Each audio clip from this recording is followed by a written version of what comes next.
Cancer, bienvenue sur le parcours éclairé pour votre tirage général pour le mois de mars 2023. Je vous invite à regarder votre signe lunaire ainsi que votre signe ascendant pour avoir une lecture plus personnalisée. Alors, vous démarrez le mois avec le chevalier de denier. Chevalier, déplacement, conquête, voyage. Avec les deniers, on est dans le registre de la matérialité, l'argent, les richesses, les possessions, le foyer, les sensations physiques au travers des 5 sens.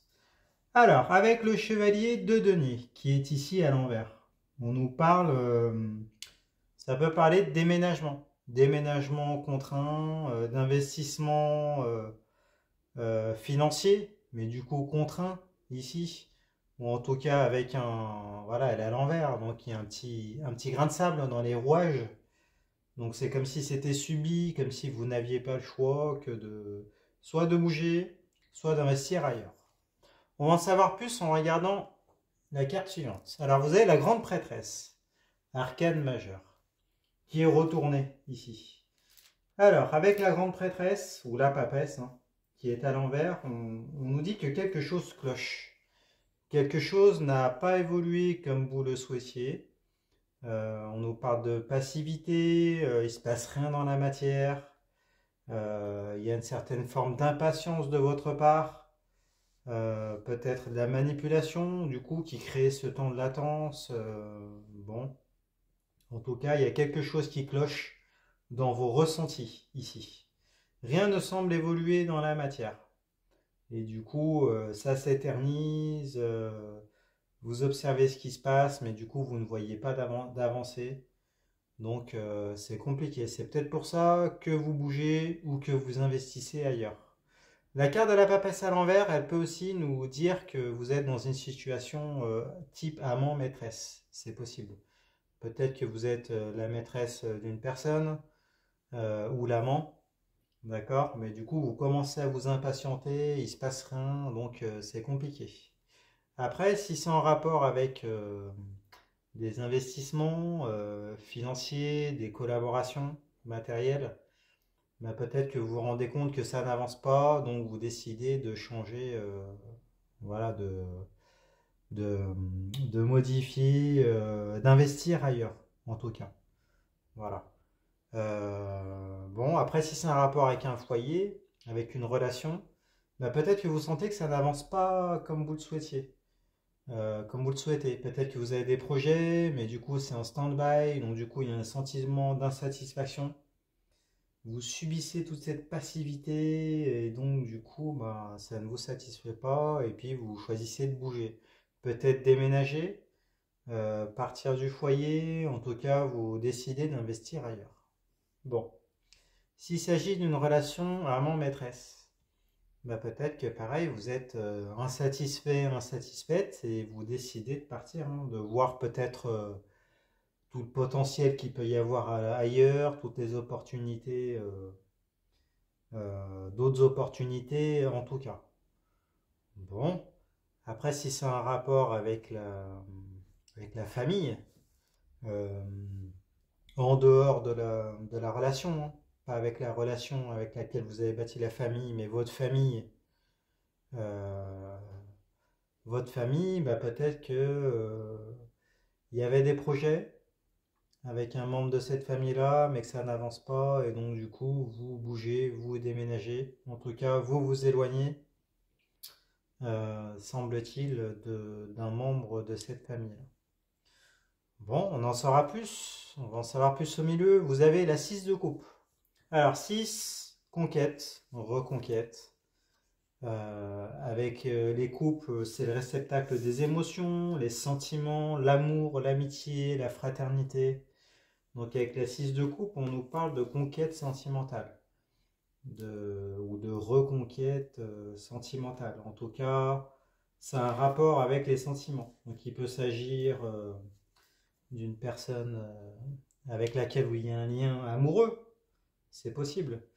Dans ce cas-là, ce serait peut-être un cadeau, un nouvel essor, un effort de la personne à laquelle vous pensez et de laquelle vous êtes éloigné. Peut-être que cette personne-là du coup, a des prises de conscience, revient vers vous, essaye de vous reconquérir. entre dans une phase de séduction, c'est possible. Après, s'il s'agit de la sphère amicale, ben, il peut y avoir pareil, un effort de la personne qui est concernée et de laquelle vous êtes éloigné. Peut-être que c'est une personne avec laquelle vous aviez des projets, euh, vous avez fait des investissements, mais du coup ça n'avançait pas, donc du coup vous lui avez tourné le dos. Et du coup cette personne revient. S'il s'agit d'une personne de votre famille, eh ben, c'est la même chose. Du coup, semblerait-il que cette personne revienne. Après, il peut s'agir de quelque chose d'une toute nouvelle personne. Peut-être que vous êtes parti d'une situation, d'une relation qui ne vous satisfaisait pas, ou d'une collaboration financière qui ne vous satisfaisait pas. Vous êtes éloigné parce que ça n'avançait pas comme vous le souhaitiez. Et du coup, là, il y a une nouvelle personne qui se présente à vous, qui essaye de vous séduire. Si c'est une personne dans la sphère professionnelle, peut-être qui vous propose un contrat. C'est possible, qui essaye de vous attirer dans son entreprise, qui essaye de vous courtiser pour que vous investissiez avec elle. Bon, en tout cas, il y a, en tout cas, en carte de synthèse, une personne qui vient vers vous ou qui revient vers vous pour vous donner des gages ou pour vous redonner des gages. Bon, on regarde plus loin. Alors, vous avez le pape, arcane majeur. Alors, le pape, il nous parle de valeurs. Apparemment, vous êtes une personne qui avait des valeurs. On nous dit que vous êtes bien orienté. Voilà, et que ce sont vos valeurs qui vous orientent. Que vous avez envie d'approfondir. Le pape, il donne sa bénédiction. Il montre la bonne voie, un chemin en accord avec vos valeurs et vers lequel voilà, il faut se diriger. Il faut se diriger. Le chemin qu'il faut emprunter. Bon, on va en savoir plus. On regarde plus loin. Vous avez la 2 d'épée. 2 dualités. Les épées, ce sont les armes physiques ou mentales qui vous servent dans vos interactions avec les autres, entre vous et l'extérieur, dans vos rapports de force. Donc avec la 2 d'épée, ici, on parle d'un choix. Un choix difficile entre deux relations, ou peut-être deux manières d'interagir.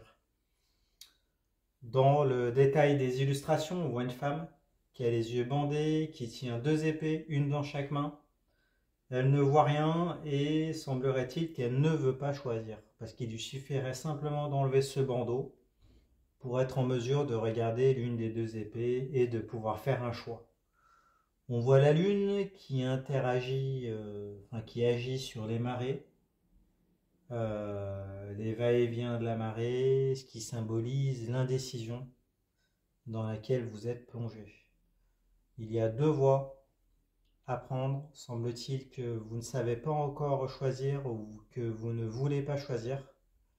Bon, alors s'il s'agit d'une personne qui revient pour vous proposer un renouveau sentimental, eh bien peut-être que vous n'êtes pas en mesure de choisir parce que vous, ça ne correspond pas à vos valeurs. De toute façon, vous avez été déçu parce qu'il ne se passait rien.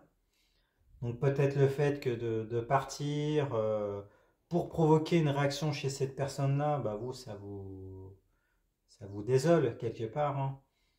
Et donc bah, vous êtes parti, donc vous vous demandez si vous allez laisser une chance ou pas, ou si vous allez continuer dans la voie que vous avez prise, c'est la voie du départ, de quitter cette relation. En tout cas, il y a une forme d'indécision, des va-et-vient, des moments où vous savez puis vous ne savez pas. Et en tout cas, une phase d'indécision. Bon, peut-être que les valeurs voilà, ne sont pas en adéquation avec vos aspirations et donc vous vous laissez le temps de pouvoir choisir.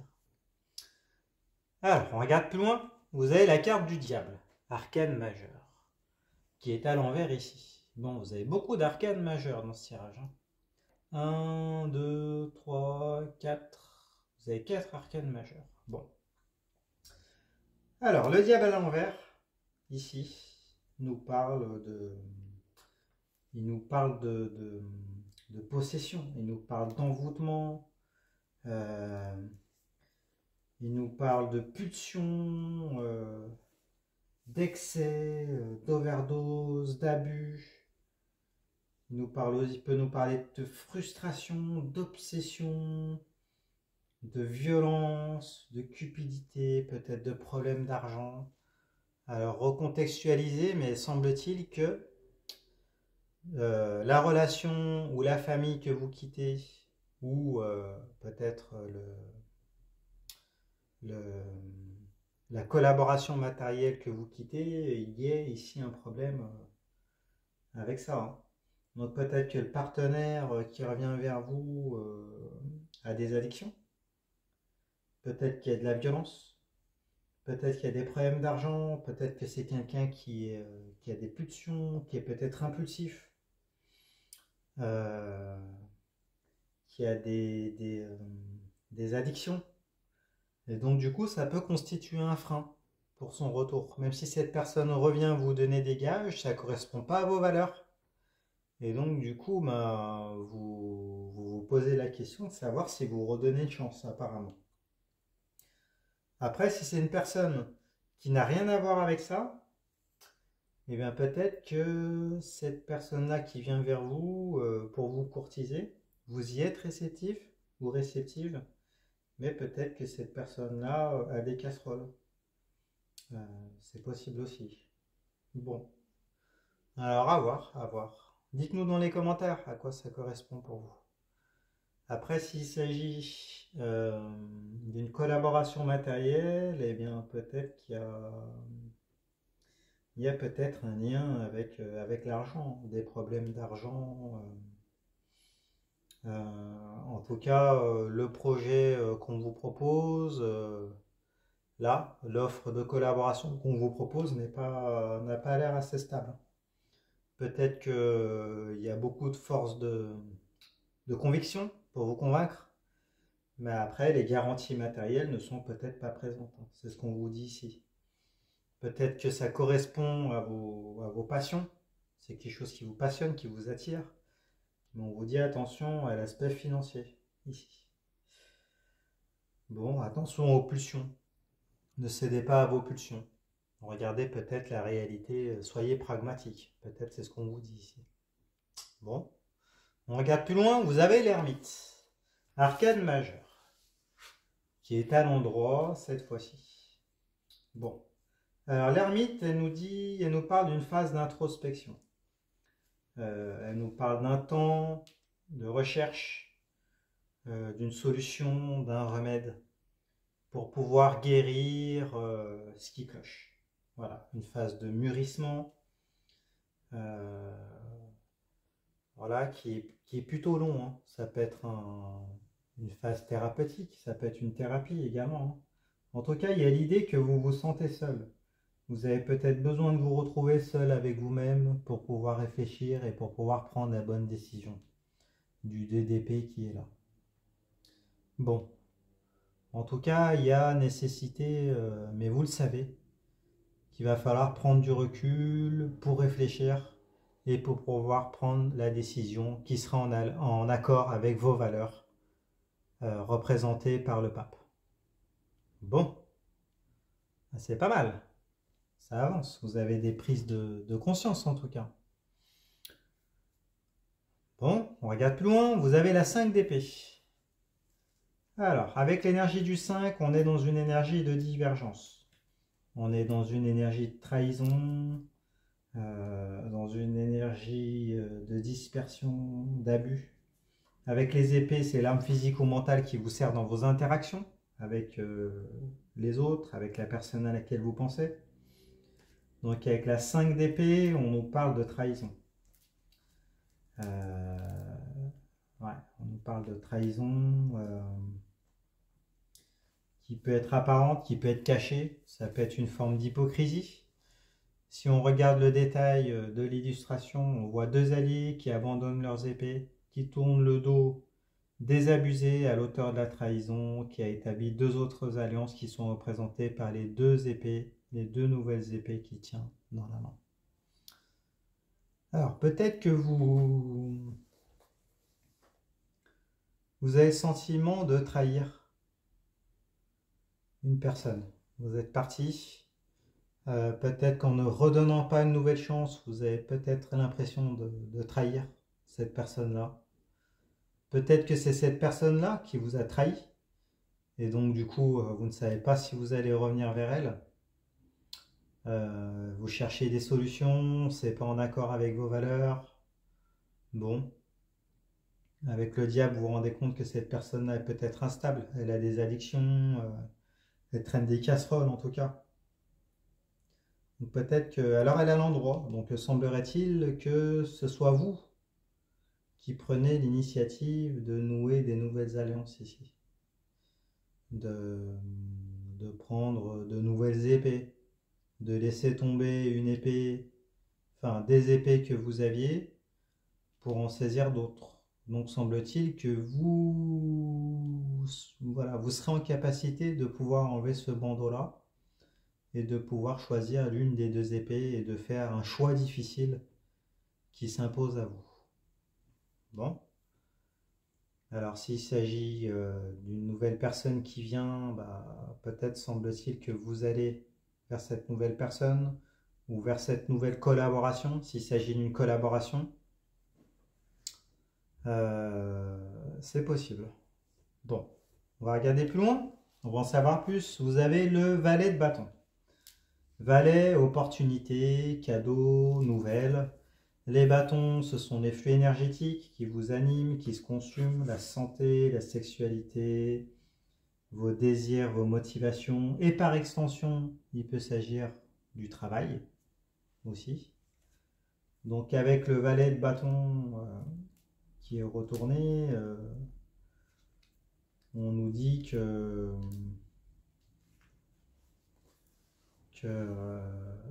on nous parle de propositions soit sexuelles, soit en rapport avec un centre d'intérêt, avec un désir, avec vos désirs. Ça peut être une opportunité, une promotion professionnelle. Donc s'il s'agit d'un travail, donc une collaboration financière que vous avez laissée de côté, vous avez été en mesure de choisir après une longue période de réflexion et vous avez tourné le dos peut-être à votre ancien travail pour en prendre un nouveau ou une nouvelle passion, c'est possible, en tout cas un nouveau centre d'intérêt. Semble-t-il que ça ne soit pas à la hauteur de vos espérances. Là. Ou peut-être que ça ne va pas se concrétiser comme vous le souhaitiez. Avec le valet, on est au stade de la proposition. Donc du coup, peut-être que ça va en rester là. C'est ce qu'on nous dit ici. En tout cas, le valet de bâton, il est retourné. Donc il y aura comme une désillusion. Donc que ça soit une personne qui revient dans le domaine amoureux, amical, fraternel, que ça soit un changement de travail, que ça soit une nouvelle collaboration, que ça soit une nouvelle personne qui vient à vous, semblerait-il que ça ne sera pas à la hauteur de vos espérances. Voilà, vous serez en mesure d'acter, d'aller vers cette nouvelle voie. Ça ne sera pas à la hauteur de votre espérance et donc on arriverait au 3 de bâton qui va nous donner la réponse finale. Ici, c'est la carte de synthèse. Donc avec la 3 de bâton, 3 est l'énergie de défi. Les bâtons, ce sont vos flux énergétiques, ce qui vous anime, qui se consume. Santé, sexualité, intuition, désir, motivation, travail. Donc avec le 3 de bâton, semblerait-il, enfin moi je le lis comme ça, semblerait-il que, voilà, on nous parle d'un défi qui se présente à vous, mais moi j'ai l'impression que finalement vous n'allez prendre ni la première épée, ni la deuxième. C'est comme si vous n'alliez pas donner de nouvelles chances, si c'est quelqu'un qui revient. Et en même temps, la nouvelle voie vers laquelle vous allez n'est pas à la hauteur de vos espérances. Donc c'est comme si vous étiez sur le point de laisser ces deux chemins, ces deux opportunités, et que vous vous apprêtiez à prendre un troisième bâton pour peut-être partir, ou en tout cas vous poser la question de savoir si finalement vous ne laisseriez pas tout derrière vous et que vous ne prendriez pas un bâton de pèlerinage donc pour aller vers de nouveaux désirs, vers quelque chose qui est plus satisfaisant pour vous et qui vous, voilà, qui vous anime, qui vous nourrit davantage. Voilà, je pense que c'est cette idée-là. Là, il y a l'idée d'un conflit entre la passion et la raison, l'envie de se laisser aller à vos désirs, d'aller vers voilà, ce qui vous anime plus, hein, que ce soit dans le domaine amoureux, dans le domaine sentimental, relationnel. En tout cas, vous avez la tête à aller voir ailleurs et pourquoi pas pouvoir traverser là cette grande étendue de mer qui est devant et puis partir naviguer sur d'autres eaux. Voilà. Bon, bah écoutez, alors si on regarde les conseils qu'on pourrait vous donner ici. Les conseils. Alors, de toute façon, vous partez d'une situation qui n'était pas satisfaisante. Après, les conseils qu'on peut donner, c'est on ne peut pas changer les gens. On ne peut pas changer les gens. Même s'ils reviennent vous donner des gages, voilà, c'est une des grandes leçons qu'on peut tirer de la vie. Les gens ne changent pas. On ne peut pas les changer. À moins d'être au potentiel, HPI, HPE. Mais sinon, c'est pas possible. Les gens ne changent pas intrinsèquement. Bon. Après, au niveau des conseils qu'on peut donner, c'est éloignez-vous des personnes qui traînent des casseroles, qui ont des addictions, voilà, qui ont peut-être des problèmes d'argent, en tout cas, qui vous apportent une instabilité. On en revient à la même chose, on ne peut pas changer les gens. Donc si les gens ont des casseroles, c'est très très dur qu'ils puissent guérir de manière durable. Donc voilà, je pense que c'est le conseil qu'on vous donne ici. Après, on vous encourage à bien réfléchir, à bien faire votre période d'introspection. Voilà. Bon, ça c'est positif. Après, peut-être que vous allez devoir faire des choix, tourner le dos à certaines personnes, mais c'est incontournable. Et puis, si la situation dans laquelle vous étiez ne vous satisfait pas, si la voie dans laquelle vous allez ne vous apporte pas satisfaction, eh bien, vous pouvez envisager une troisième voie. C'est tout à fait possible, là, on vous y encourage. Voilà, écoutez, j'espère que ce tirage vous a plu. Si c'est le cas, mettez-moi un pouce, partagez vos expériences dans les commentaires, abonnez-vous. Allez voir votre signe lunaire, votre signe ascendant pour avoir une lecture plus personnalisée. Je fais des consultations privées également, vous avez les informations en barre de description. Et puis si vous souhaitez faire un don, c'est toujours le bienvenu. Si vous voulez m'encourager, le parcours éclairé@hotmail.com, donc par PayPal. Voilà, et puis écoutez, je vous remercie, je vous dis à bientôt pour votre tirage sentimental. Au revoir.